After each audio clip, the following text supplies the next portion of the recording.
네, 반갑습니다. 저는 경실련 금융개혁위원회 정호철 간사입니다. 반갑습니다. 네, 이제 뭐 하시기 전에 좀 간단하게 조금 이제 말씀을 좀 드리면은 저희가 이제 1월부터 계속 이제 이거를 진행을 했고 이제 분쟁 조정이랑 그다음에 국민검사 청구 이 두 가지를 진행을 했습니다. 이제 아시다시피 이제 다들 좀 어려움을 겪으시는 것 중에 하나가 이제 법률 관계나 내지는 또 사실관계 하기는 어떻게 해야 되냐 이제 요거를 좀 많이 고민을 하시는 것 같고 그 와중에 이제 많이 소통도 했고 좀 이제 어려운 점들 이런 것들을 저희가 조금 공통적인 사항들 좀 모아가지고 오늘 좀 이제 간담회를 진행하려고 자리를 열었습니다. 이제 최근에 조금 이제 어떻게 좀 진행됐나 말씀을 드리면은 저희가 작년 이제 여름에 7월경이었습니다. 7월경에 이제 고발 대회를 열고 고발 대회 연 이후에 이제 뭐 몇 번의 언론 보도와 인터뷰를 통해 가지고 제도는 저희가 다 고쳤습니다. 고칠 건 다 고쳤고 이제 남은 사항은 이제 여러분들께서 이제 분쟁 조정 신청이랑 그리고 이제 이 국민검사 청구 해주시는 일만 남았습니다. 아시다시피 뭐 법률이 있고 제도가 다 있어도 피해자분들께서 직접 주장하시거나 내지는 청구 신청하시지 않으면은 사실상 뭐 당국에서 뭐 봐주지는 않습니다. 그렇기 때문에 오늘 그 이제 이 자리를 좀 열게 된 거고요. 네, 조금 아쉽다면은 최근에도 이제 아직 법원 태도는 많이 안 바뀌는 것 같습니다. 특히나 이제 고등법원에서 최근에 2심 판례 고등법원에서 최근에 어떤 판결이 있었냐면은 그 위변조된 구공인인증서 관련돼 가지고 이게 판결이 뒤집혔습니다. 그 얘기는 뭐냐면은 두 가지입니다. 법원이 법을 잘못 적용을 했거나 아니면 원고 쪽에서 잘못된 법률 관계나 내지는 법률의 미비점으로 인해 가지고 제대로 소명이 되지 않아서 이 판결이 제대로 이제 못 받은 사례인 거죠.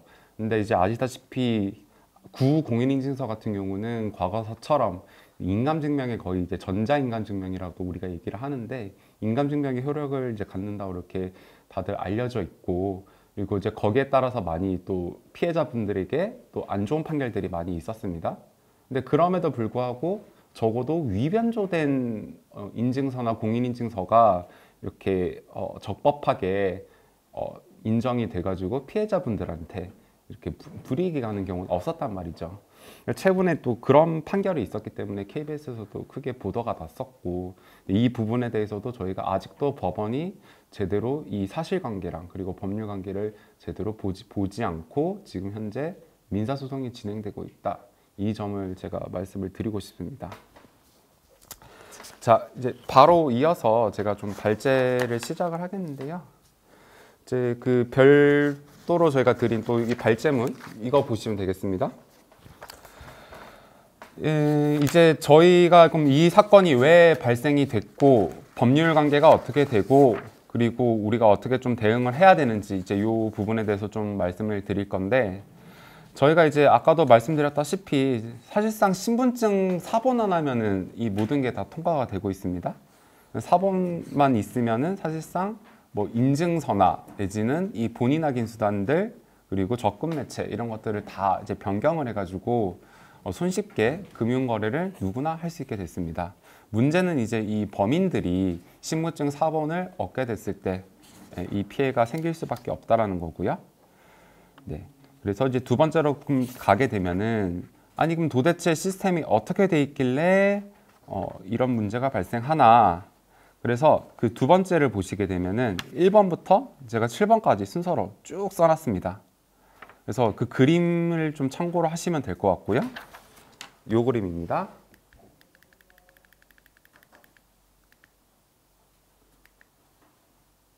네, 이 그림을 참고를 하시면 될 것 같고요. 여러분들께서 이제 서면을 작성을 하실 때 제가 이제 아마 안내 사항에도 육하원 측에 따라서 작성을 해주십시오라고 말씀을 드렸습니다. 그래서 아시다시피 이제 이게 바로 시간 순서대로 저희가 쭉 정리를 한 거고 거기서 그렇다면은 어떤 위법이 일어나는지 이런 것들을 정리를 했습니다. 그래서 이 발제문을 참고로 하셔가지고 이제 여기 있는 것들은 그렇습니다. 1번부터 7번까지가 적어도 금융회사가 본인 확인 과정에서 해야 될 것들 그리고 만약에 사건 사고가 터졌을 때 사후에 어떻게 조치해야 되는지 그래서 크게는 사전 사후로 나눠서 보실 수가 있고 그렇다면 사전에 어떤 조치들이 있나 이런 이제 그 행위들을 금융회사의 이제 업무 처리 관련된 이 절차들을 저희가 이제 쭉 적어놨고 거기서 위법이 발생했을 때 이렇게 될 수가 있다라는 걸 저희가 이 그림으로 보여드리겠고요. 그래서 서면을 여러분들께서 작성을 하실 때 이제 그 금융회사의 위법 행위로 인한 이익 침해 이 부분을 작성을 해주실 때 요거 순서대로 쓰시면 되겠습니다. 가령 이제 이 그림에 있는 예시처럼 뭐 예를 들면 이제 뭐 피싱 앱 이런 미차단 문제라든지 내지는 원격 조정에 의해 가지고 신분증이 만약에 탈취를 당해서 이렇게 이루어졌다라고 한다면은 첫 번째 여기 보시는 것처럼 신분증이 어떻게 유출됐나 뭐 예를 들면은 이제 뭐 피싱 앱을 통해서 나갈 수도 있고 내지는 또 원격 조정이나 해킹 이런 걸 통해서 나갈 수가 있습니다. 그래서 여러분들께서 최대한 파가시는 대로 그럼 내게 이 원격 조정에서 나갔다라고 한다면은 이 원격 조정에 관련돼 가지고 그렇다면 금융회사가 당연히 이 피싱 앱 차단이나 원격 조정을 차단할 의무가 법률상 있습니다. 그래서 이 부분을 명확하게 지적을 해주시고 그리고 두 번째로는 이거 관련돼서 그렇다면 신분증 사본이 금융회사 쪽에서 받았다라는 점을 명확히 지적을 하셔가지고 이 그림에서 보시는 것처럼 금융실명법 위반이다 이제 이렇게 이해를 하시면 될 것 같습니다. 자, 그 이외에도 마찬가지입니다. 두 번째입니다. 그렇다면 이제 또 관련돼 가지고 이거는 뭐 금융사랑 직접적인 문제는 아니지만 뭐 이제 대포폰 문제가 또 생길 수가 있습니다. 네, 또 대포폰 같은 경우도 두 번째를 참고를 하셔가지고 이제 전기통신사업법 위반이다 이 점을 캐치를 하시면 될 것 같고요. 이제 그 밖에도 이제 그렇다면 이 대포폰을 차단하기 위해서는 세 번째 목차입니다. 그 금융기관에서 이제 법에 이렇게 나와 있습니다. 등록된 이용자의 휴대전화나 내지는 그 전화를 이용을 해가지고 요거를 본인 확인 조치하도록 되어 있습니다. 포인트는 바로 사전에 등록이 돼야 된다는 점입니다. 근데 하지만 대부분 이런 사건 사고, 대포폰에 의한 사건 사고가 터지게 되는 이유가 사전에 등록되지 않은 이용자의 휴대전화 번호를 이용을 해서 휴대폰 인증을 받아주기 때문에 이런 사고가 터지고 있습니다. 하지만 이거 법률상 위법입니다. 특별법 위반 행위이고요.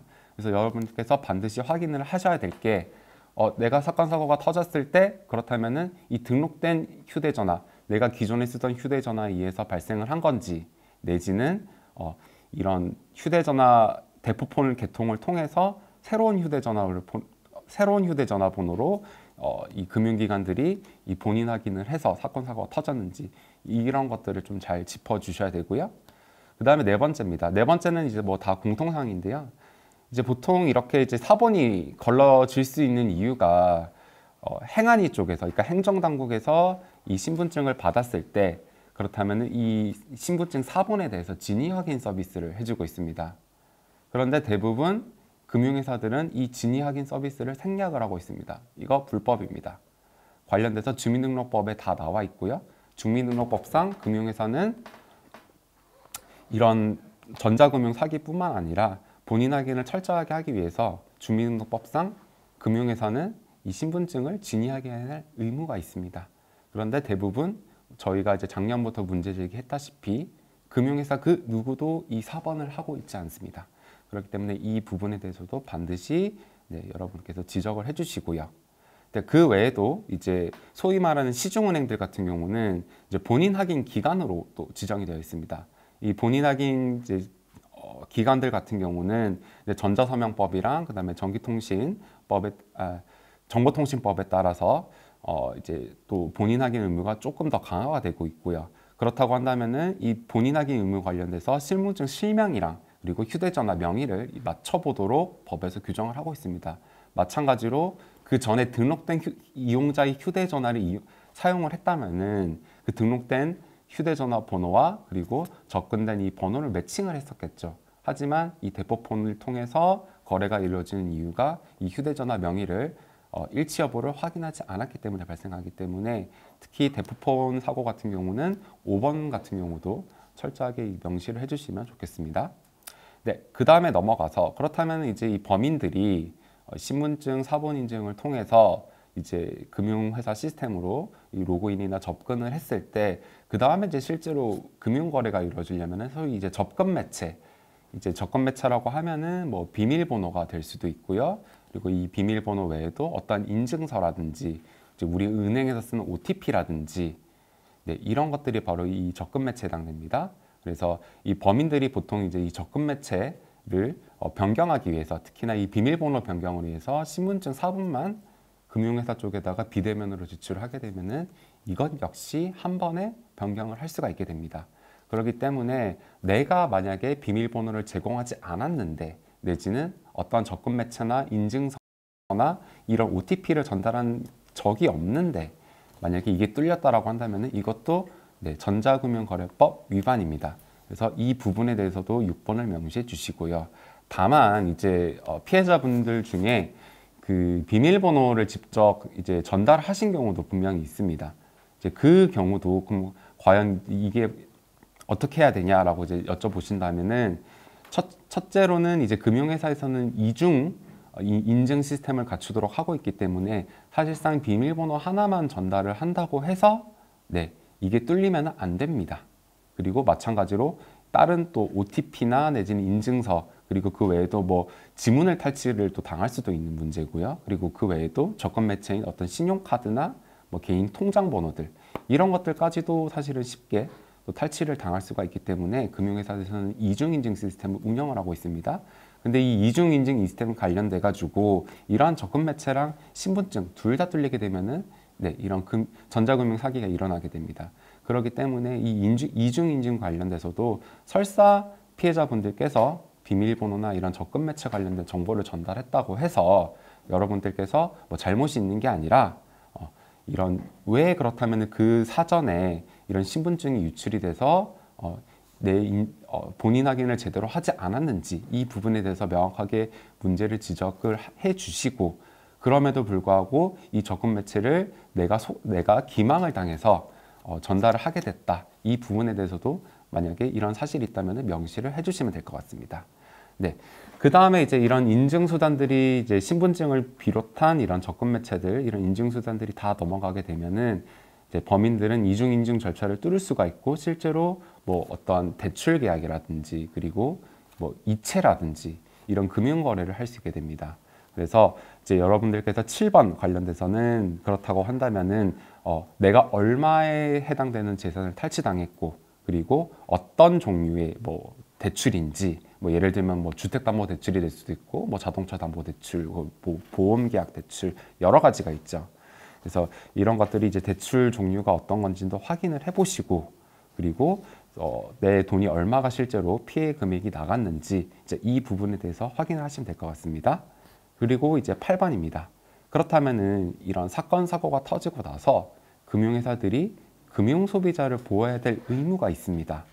그래서 특별법에서는 이제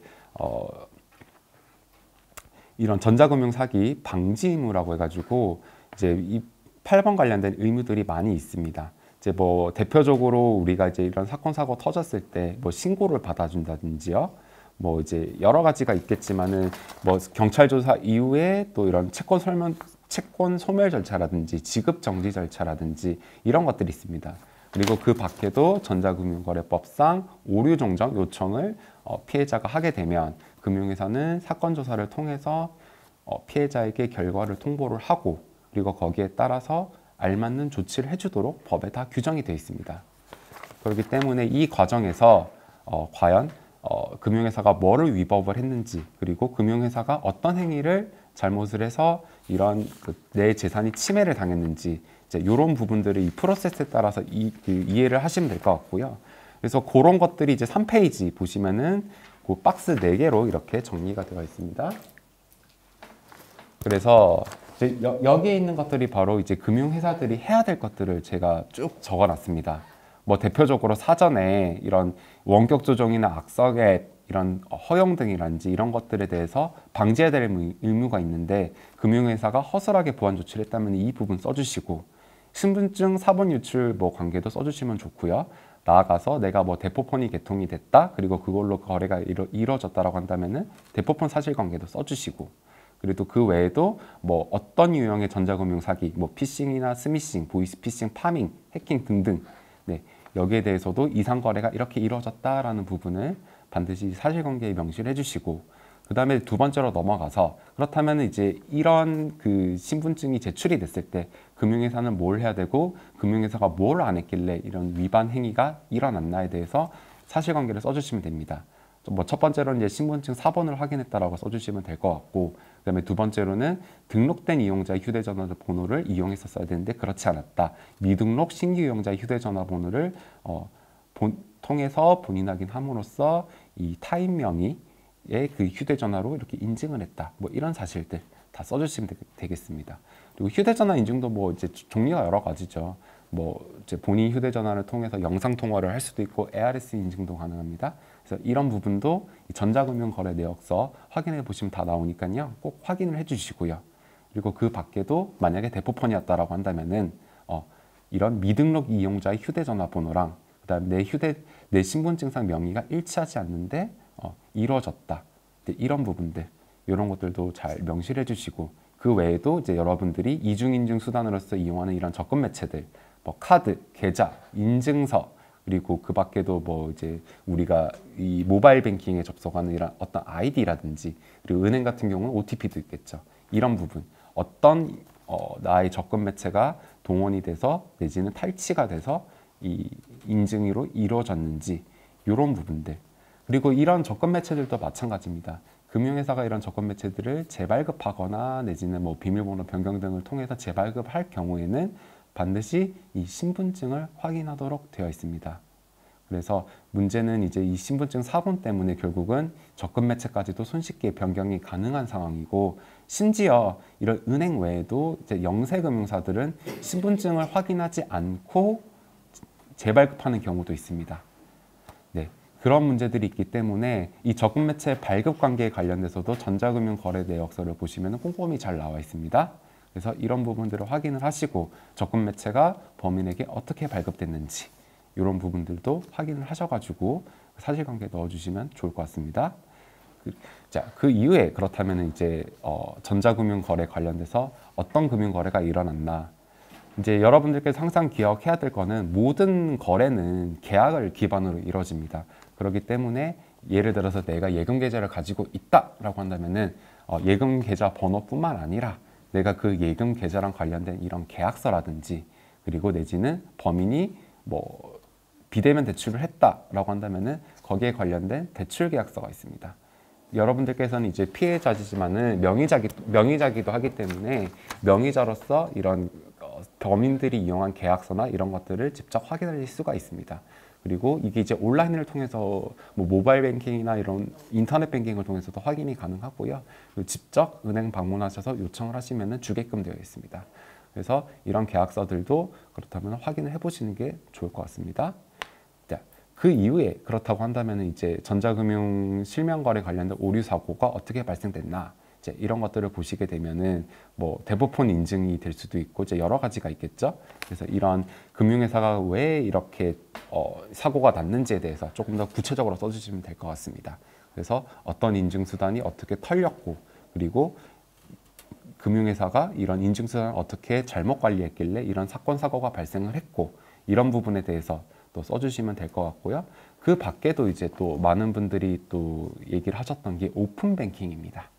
오픈 뱅킹은 저희가 이제 나중에 한 번 더 아래서도 좀 얘기를 하겠지만은, 기본적으로 이제 오픈 뱅킹을 신청을 하게 되면 이제 금융 결제원을 거쳐서 이제 이런 그 연계 거래가 일어나게 됩니다. 그래서 예를 들면은 내가 A라는 은행에서 이 가입을 해서 이제 이 금융 거래를 하고 있는데, 이제 B은행의 계좌라든지 내지는 C은행의 계좌를 A은행에다가 등록을 하게 되면은 A은행 플랫폼 내지는 이 모바일 뱅킹을 통해 가지고 B나 C은행의 금융거래까지 할 수 있습니다. 네, 그래서 만약에 이런 B나 C은행의 계좌가 털렸는데 오픈 뱅킹을 통해서 A은행에서 조작을 해서 BC가 털렸다라고 한다면은, 기본적으로 이제 내가 재산을 잃게 된 이 BC에 대해서 여러분들께서 청구를 해주시면 될 것 같고, 그리고 보조적으로 예비적으로 A 금융사의 이 본인 확인 책임에 대해서도 문제를 제기하시면 될 것 같습니다. 이 부분 좀 기억을 하시고, 특히나 이 오픈뱅킹이나 뭐 추심이체 같은 경우는 많이 좀 복잡한데요. 여러분들께서 청구는 내가 재산을 잃은 금융회사를 대상으로 청구를 하시면 되고, 그리고 어떤 위법 행위나 이런 뭐 관련 본인 확인 절차들 같은 경우는 아까 언급드렸던 이 A은행, 오픈뱅킹을 등록한 이 A은행에 대해서 문제 제기를 하시면 될 것 같습니다. 그래서 이제 아마 소송에서는 소위 말하는 뭐 연대 책임이라든지 내지는 공동 책임을 이렇게 지도로 서면을 작성을 해주시면 될 것 같고요. 자, 그 밖에도 이제 금융회사가 이 금융거래를 할 때 여러 가지 종류가 있습니다. 뭐 이체를 할 수도 있고, 뭐 담보 자산을 등록을 해서 이 담보 나중에 처분이 될 수도 있고, 내지는 이제 뭐 계좌 같은 경우도 단순히 뭐 이체나 이런 것들이 아니라 금융상품 해지를 통해서 또 돈을 또 돌려받는 형식으로 탈취를 할 수도 있고요. 그리고 그 외에도 뭐 요즘 같은 경우는 뭐 카드라든지 휴대폰 소액 결제라든지 이런 것들을 통해서 일어날 수도 있고요. 그래서 금융회사에서 제공하는 이런 서비스들이 여러 가지가 있습니다. 그래서 내가 어떻게 재산을 잃었는지, 그리고 금융회사가 어떤 서비스를 범인에게 제공을 해서 이런 것들이 일어났는지에 대해서도 써주시면 될 것 같습니다. 그리고 마지막으로 이제 이 사건 사고가 그렇다면 발생을 하고 나서 금융회사가 전기통신 금융 사기 관련돼 가지고 특별법상 그럼 제대로 조치를 했는지 이런 것들에 대해서도 여러분들이 이제 민원 상담이나 내지는 문제 제기를 하시게 되면서 아마 금융회사 쪽에서 민원이라든지 어떠한 그 답변을 들으셨겠죠? 그래서 이런 거 관련돼서도 첫 번째로 사건 사고가 발생을 하게 되면은 여러분들께서 이제 당연히 내가 한 거래가 아니다, 이거 전자금융 사기이다라고 여러분들께서 금융회사에 반드시 고지를 해주셔야 되고, 그렇다면 이제 그때부터 금융회사는 이게 전자금융 사기라고 접수가 되고 인지를 하게 됩니다. 그때부터 이제 금융회사들은 어떤 조치가 들어가겠죠. 그래서 여러분들께서 만약에 전자금융거래법상 오류 정정 요청을 했다라고 한다면은 애초 아까 말씀드렸다시피 사건 조사를 하고 거기에 따른 적법한 조치를 2주 이내에 정정을 하거나 내지는 조사 결과를 통보를 해주도록 되어 있습니다. 대부분의 이제 피해자들 분들께서 여쭤보시면은 한 절반 정도 된 것 같습니다. 어떤 분들은 이 조사까지가 이루어졌다라고 하신 분들도 계시고, 또 어떤 분들은 조사조차도 이루어지지 않았어요 라고 그렇게 하시는 분들도 있습니다. 조사가 이루어지지 않은 경우는 불법입니다. 그렇기 때문에 이러한 사실관계가 있다, 민원 처리 과정에서 이런 사실이 있다라고 한다면은 이 사후적인 문제에 대해서도 반드시 문제 제기를 해주시고요. 그리고 그 외에도 뭐 피해 고지 신청 내지는 지급정지 요청 저희가 하셔라고 사전에 이제 안내를 드렸었고, 이 피해 고지 신청을 받아주지 않는 경우나 내지는 지급정지 요청을 거부하는 경우, 이런 경우도 마찬가지로 위법입니다. 그렇기 때문에 여러분들께서 금융회사가 어떻게 민원 처리를 잘못했고 위법 행위를 저질렀는지 그 부분 정확하게 써주시고요. 그리고 이제 가장 중요한 거는 내가 이제 재산을 잃었다 내지는 이익 침해를 당했다라고 주장하려면은 실제로 이제 돈이 나간 게 있어야 되고, 그리고 금융회사가 마지막으로는 이 손해배상에 대해서 내지는 이 환급에 대해서 거절한 의사가 확인이 돼야 됩니다. 그렇기 때문에 이 부분에 대해서도 여러분들이 금융회사 쪽에다가 문제 제기를 하셔가지고 내 돈 돌려주세요 라고 이렇게 명확하게 말씀을 하시고, 그리고 여기에 대한 금융회사의 공식적인 입장을 또 받으셔야 됩니다. 뭐 공식적인 입장은 뭐 여러분들이 이제 민원 전화를 하셨을 경우에는 녹취를 하셔도 되고요. 그리고 뭐 내용 증명이나 기타 이런 서면을 보냈을 때는 이 서류로 받으셔도 상관없습니다.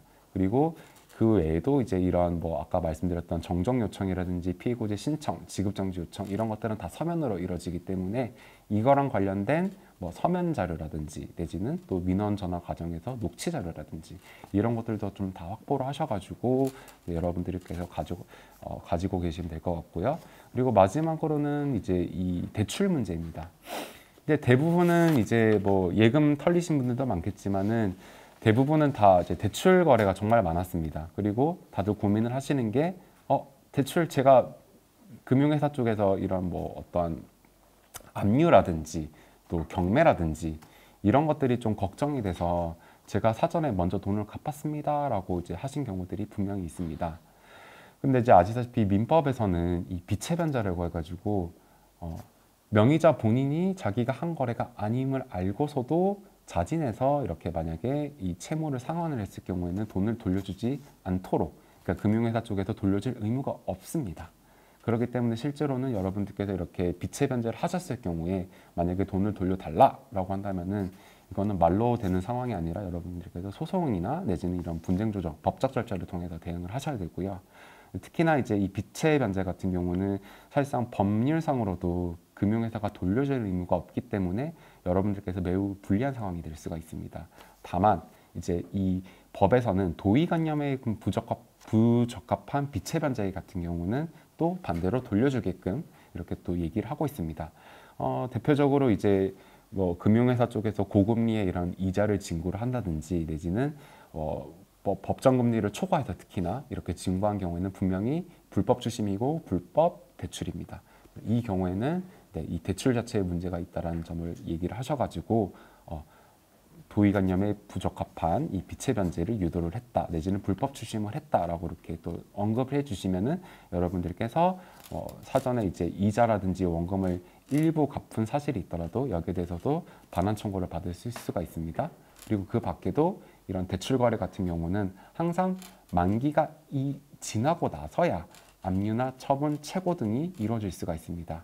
그렇기 때문에 만약에 현재 범인이 뭐 대출 사기를 통해서 계약을 체결을 했는데 이게 만기가 뭐 1년 후다.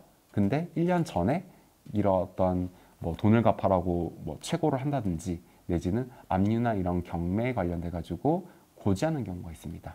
이 경우에도 마찬가지로 만기가 지나지 않고 한다면은 불법이기 때문에 이 부분도 도의관념에 부적합한 비채 변제로 여러분들께서 분명히 언급해 주시면 됩니다. 그리고 그 외에도 뭐 일부 이제 금융사들이 있습니다. 특히 이제 롯데캐피탈이 좀 그런 사례가 많았는데 피해자분께서 뭐 일부 이자라든지 내지는 뭐 원금이라도 조금 내셔야지 피해 고지를 받아줄 수가 있고 지급정지 요청을 해줄 수가 있고 뭐 오류 정정 뭐 이걸 해줄 수가 있습니다라고 이렇게 잘못 안내하는 경우가 있습니다.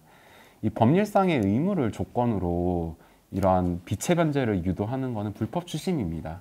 그렇기 때문에 여기에 절대로 속으시면 안 되고 가급적이면은 이런 사실관계가 있고 이거에 의해서 만약에 내가 돈을 갚았다라고 한다면은 여러분들께서 분명히 이거는 도의관념에 부적합한 비채 변제다라고 이렇게 명시를 하셔가지고 써주시면 될 것 같습니다.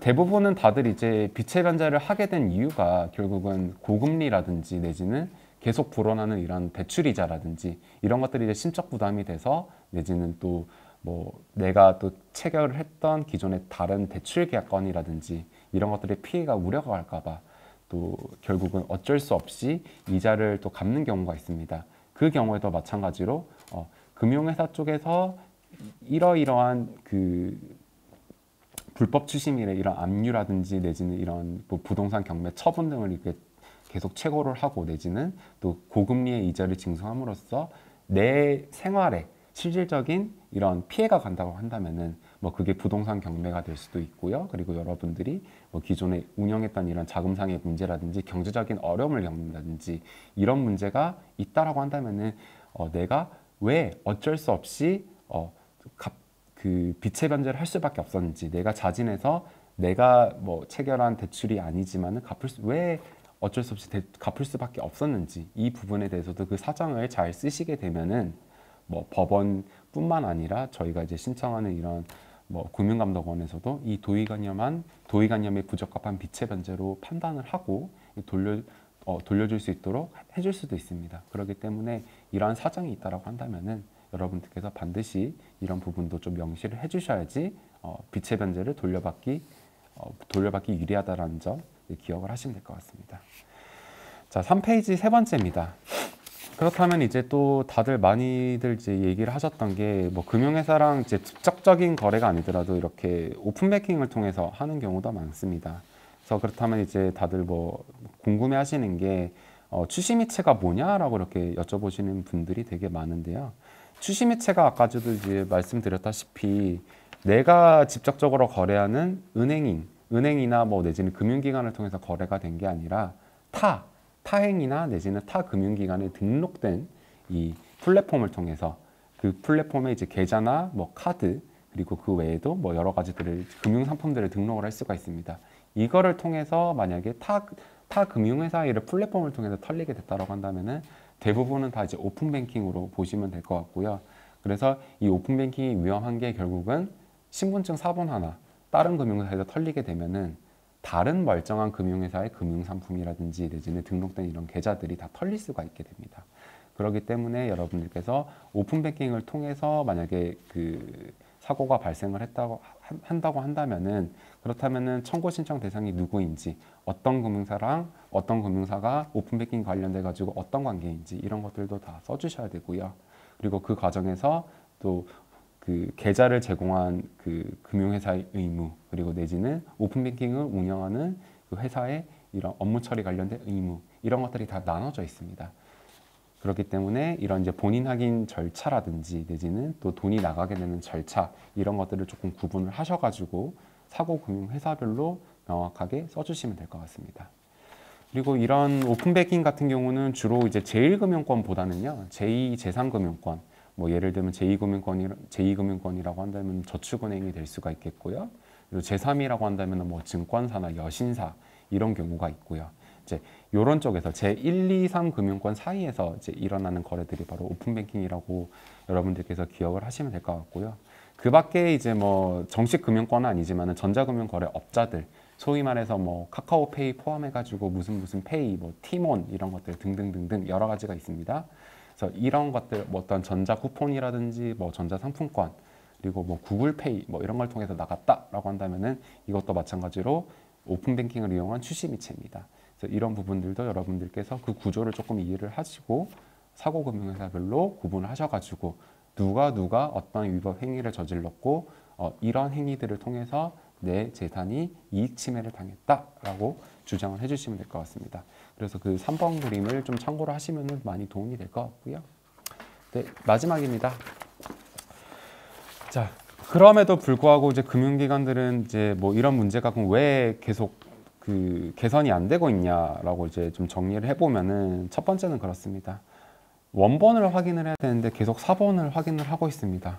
근데 아시다시피 이제 비대면에서는 사본이 불가피한 걸로 이제 저희가 다들 알고 있고 그렇다면 이 사본에 준하는 비대면 환경에서 원본 확인이란 결국은 진위 확인 절차를 말합니다.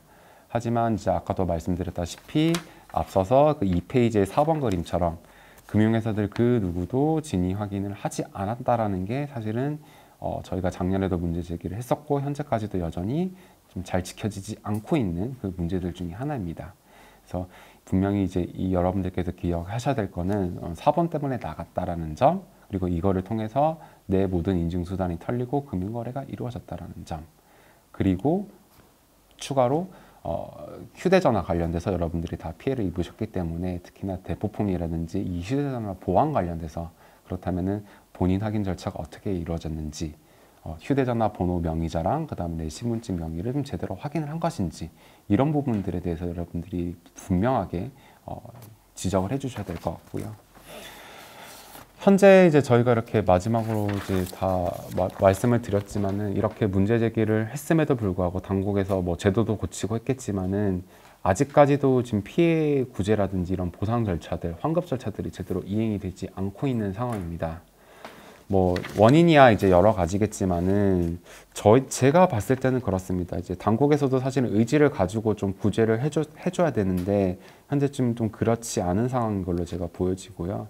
특히나 이제 이런 사건들이 좀 복잡하고 특히나 금융 관련된 뭐 법들이 너무 많이 얽히고 설키다 보니까 뭐 법률 시장에서도 특히나 이제 현업으로 법률 서비스를 제공하시는 변호사님들께서도 사실은 어떤 법이 뭐가 잘못됐고 금융회사들이 뭐를 했었어야 되는데 뭐가 위반이다라는 걸 잘 모르시고 계속 민사적으로만 대응을 하고 있습니다.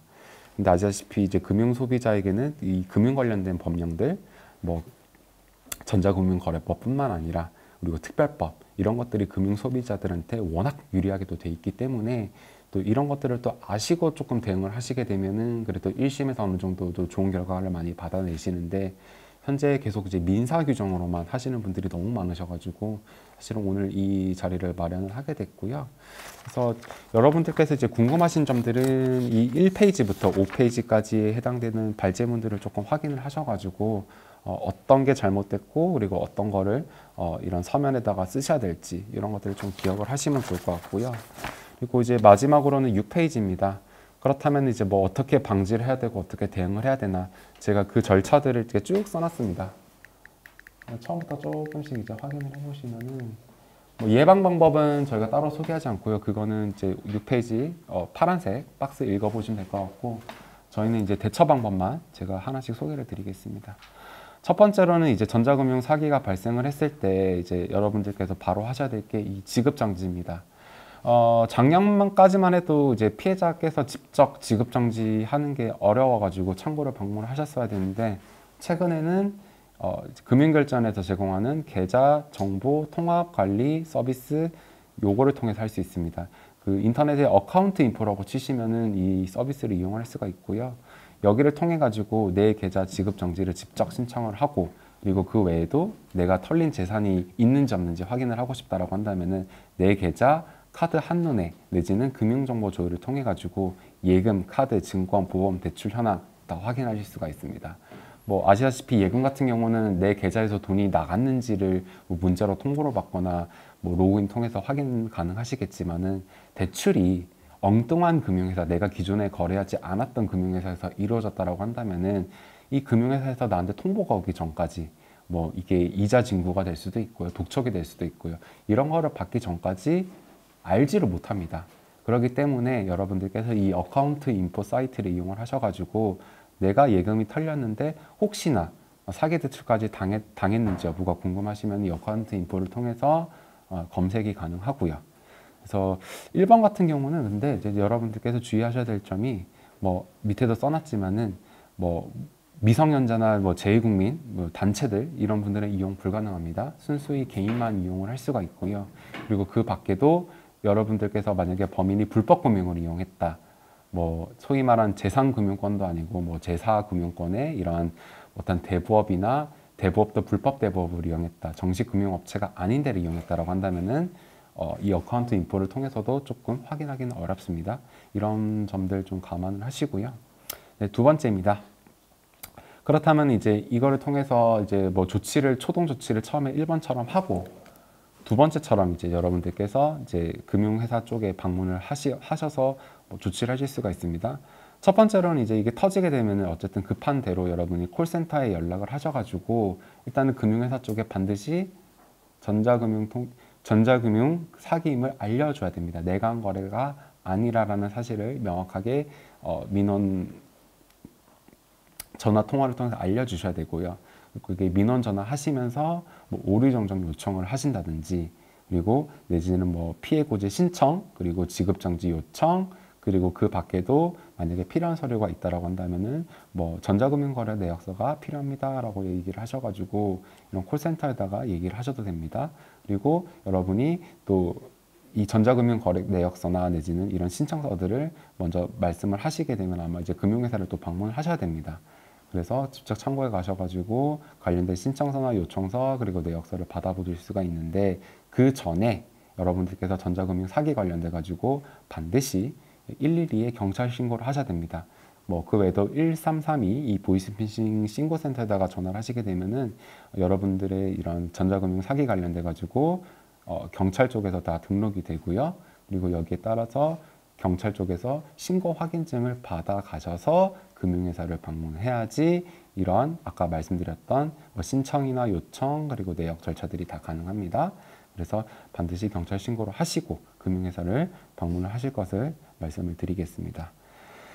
그리고 이제 이런 것들을 신청을 하시게 되면은 이제 뭐 다른 뭐 서류들이라든지 이런 것들이 이제 가급적이면은 그 사건이 터지고 나서 3일 이내에 이런 것들이 다 이루어져야 되고요. 그리고 나머지 이제 뭐 서류라든지 이런 보충해 될 뭐 신청서나 이런 것들도 14일 이내에 여러분께서 보충을 하셔야지 적법하게 이런 절차가 진행이 될 수가 있습니다. 그래서 사건이 발생해서 3일 이내에 경찰 신고랑 창구 등 가셔가지고 신청하시고 그리고 그 외에 추가 보충 서류나 이런 것들이 있으면 반드시 14일 이내에 다 마무리하셔가지고 조치를 하셔야 됩니다. 그래야지 적법하게 진행이 될 수 있다는 점 알려드리고요.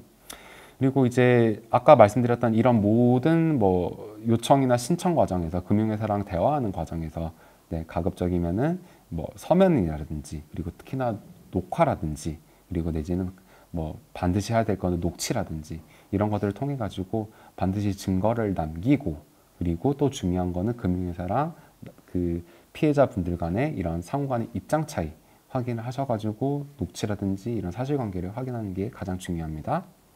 네, 그 다음으로 넘어가겠습니다. 세 번째입니다. 뭐 그 외에도 이제 여신 사고 같은 경우는 금융감독원 이 무료 신용조회를 통해 가지고도 여러분께서 보실 수가 있고요. 그리고 이제 만약에 내가 뭐 휴대전화 대포폰을 통해서 뭐 털렸다라고 한다면은 이 명의 도용 방지 서비스 여기 가셔가지고 가입 사실 현황 조회를 하시게 되면은 대포폰 개통 여부를 알 수가 있습니다.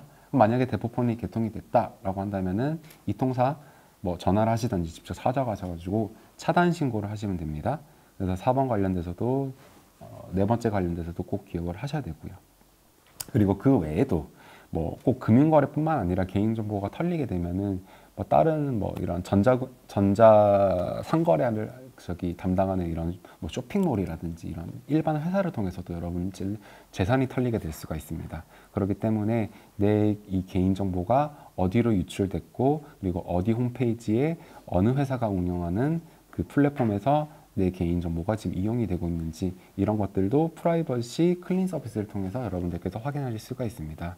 그렇기 때문에 여기 사이트 접속하셔가지고 털린 내 정보 찾기 서비스 꼭 금융 뭐 사기뿐만 아니라 이런 그 개인정보가 유출이 돼서 피해가 있다라고 한다면 여기 통해서 반드시 확인하시기를 당부드립니다. 네, 그 다음 6번째입니다.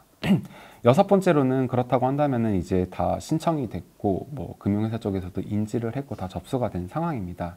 그래서 이 상황에서 그럼 이제 여러분들이 뭐 만년 기다릴 거냐 그런 건 아니고 이제 계속 대화를 하시다 보면은 어떻게 이제 사후 처리를 해야 되는지 이런 얘기들이 오갈 수밖에 없습니다.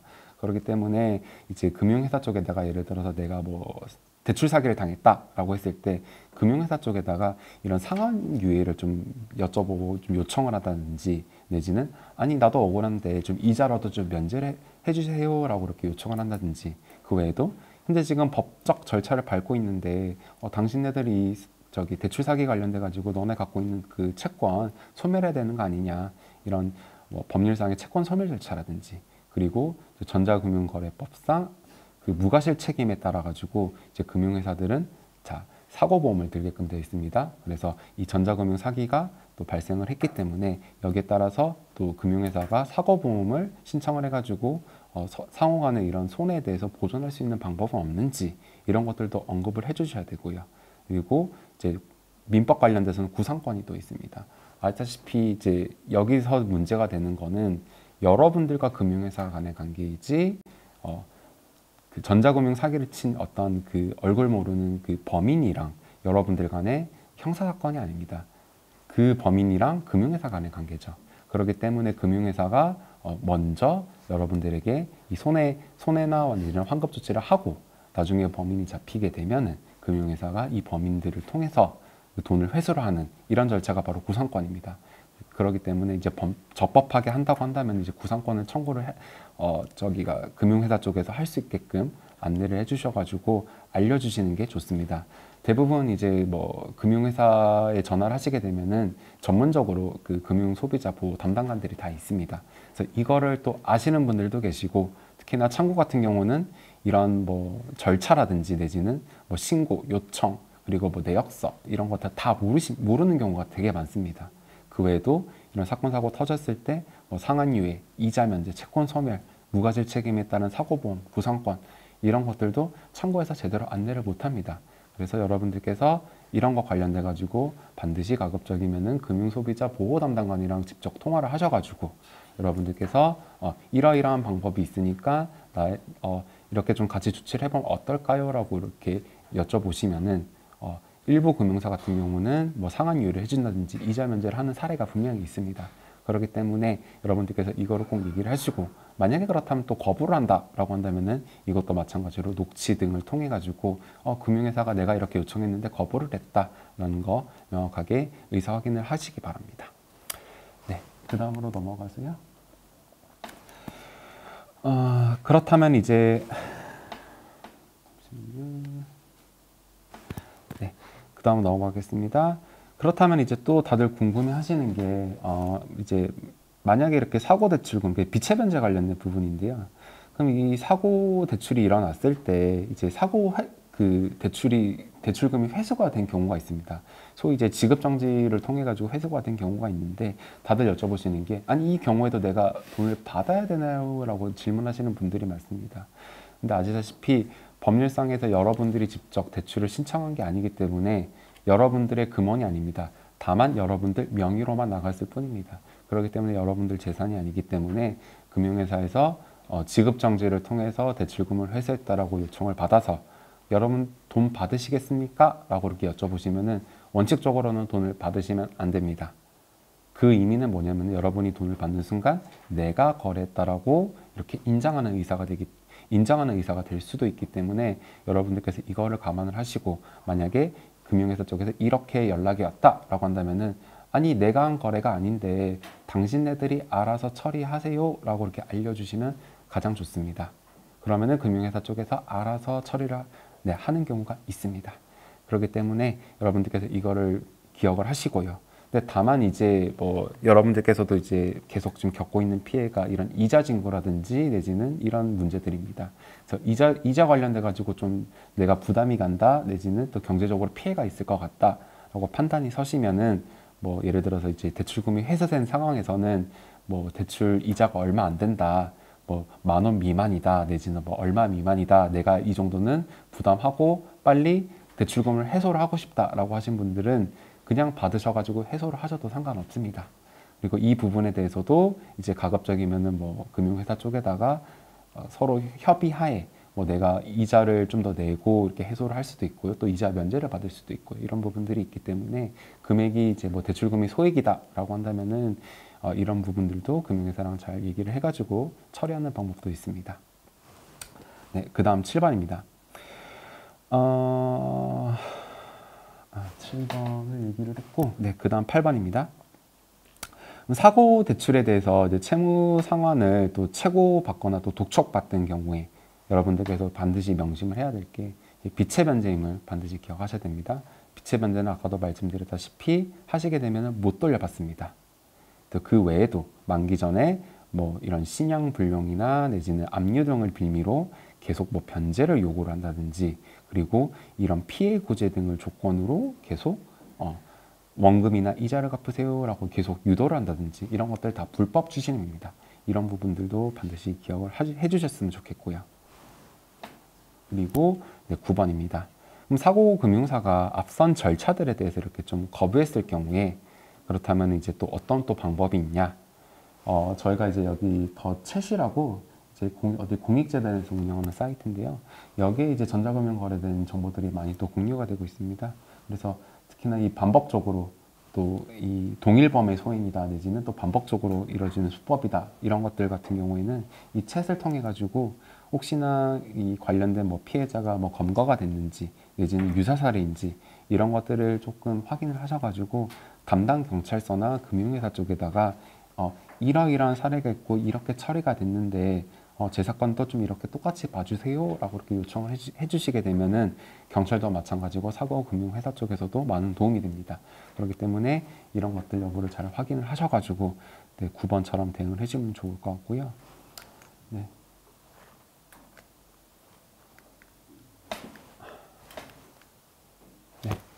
그리고 10번입니다.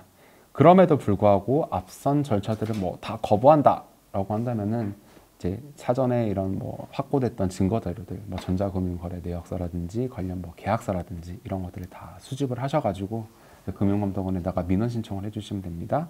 그리고 이제 그거 외에도 뭐 법적인 절차들을 밟아가지고 뭐 민사소송을 할 수도 있고요. 그리고 저희들이랑 함께 뭐 금융감독원에다가 분쟁조정 신청을 한다든지 국민검사 청구를 한다든지 할 수 있는 절차들이 많습니다.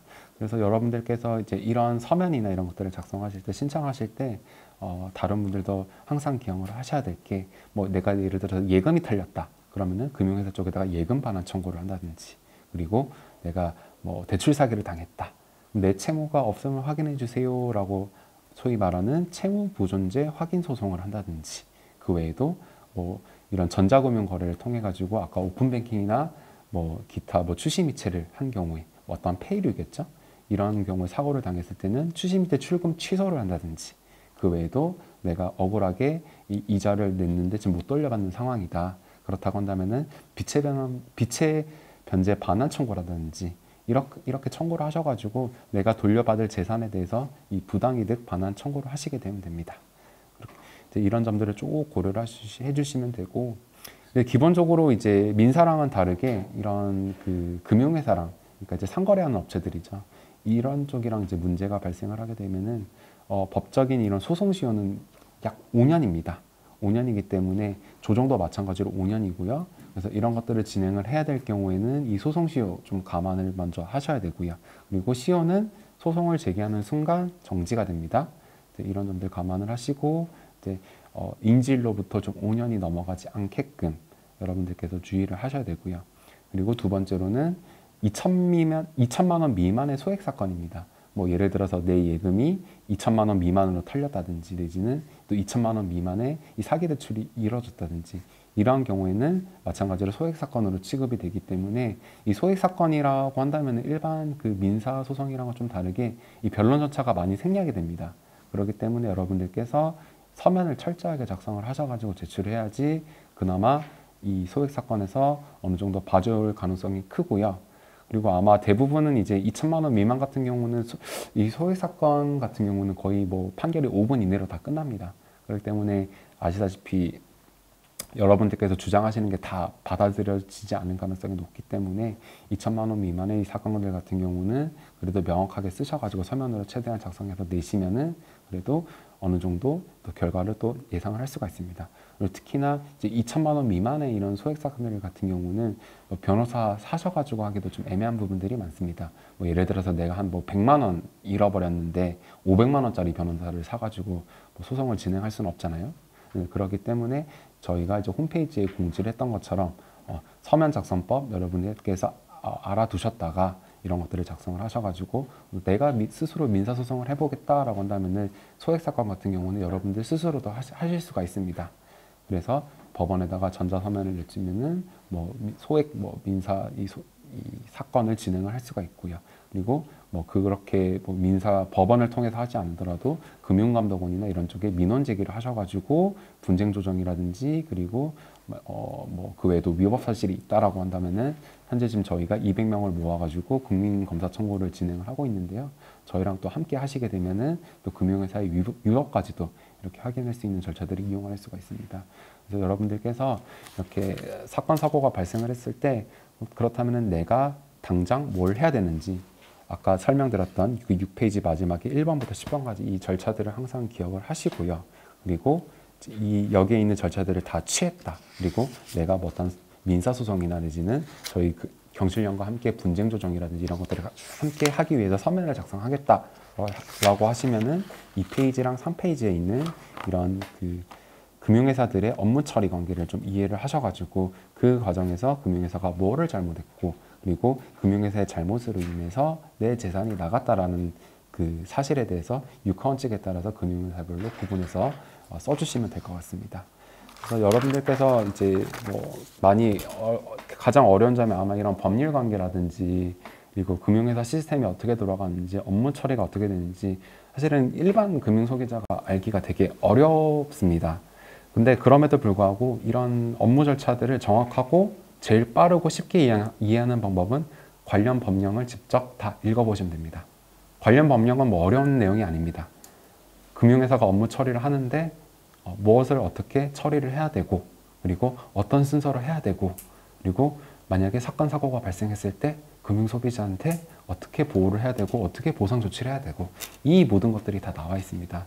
그렇기 때문에 여러분들께서 금융회사의 이런 위법이나 내지는 부당한 업무 처리로 내가 재산을 잃었다라고 주장을 하시려면은 이런 부분들을 어느 정도 숙지를 하시고 금융회사가 뭘 잘못했고 그리고 내 돈이 얼마가 어떻게 나갔고 그리고 어느 계좌로 나갔는지 명확하게 특정을 하셔가지고 청구를 해주시고 서면을 작성하시면은 여러분들께서 피해 구제를 받는데 많은 도움이 됩니다.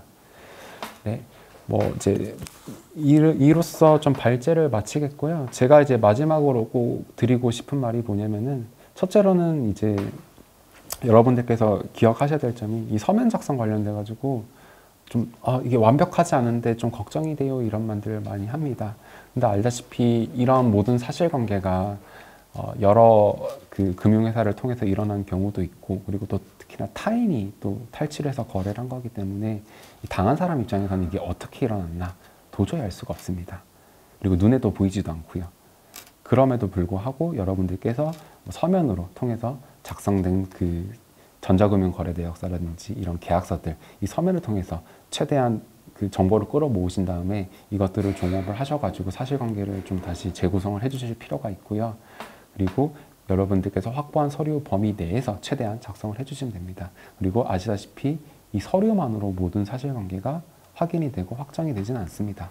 추후에 조금 부족하게 사실관계라든지 뭐 법률 이런 관련된 문제들에 대해서 작성을 하시더라도 이런 뭐 어떤 소송이나 내지는 또 분쟁 조정 진행 절차 과정에서 변론 과정에서도 이런 것들이 확인이 가능하고, 특히나 이제 금융회사가 뭐 증거 서류 관련돼서 여러분들에게 안 줬다라고 한다면은 또 증거 신청이라든지 내지는 금융감독원 검사 청구를 통해서도 그 정보를 확인하실 수가 있습니다. 그렇기 때문에 여러분들께서 완벽하게 증거를 다 채증하시는 것도 불가능하고, 그리고 모든 거를 완벽하게 이 사실관계를 쓰는 것도 불가능합니다. 다만 여러분들께서 갖고 있는 이런 증거 서류를 바탕으로 최대한 작성을 해주시고, 좀 부족해도 상관없다라는 점, 그리고 그렇게 하더라도 여러분들에게 크게 불이익이 가지 않는다라는 점 기억을 하시고 작성을 해주시면 될 것 같아요. 그리고 이제 마지막입니다.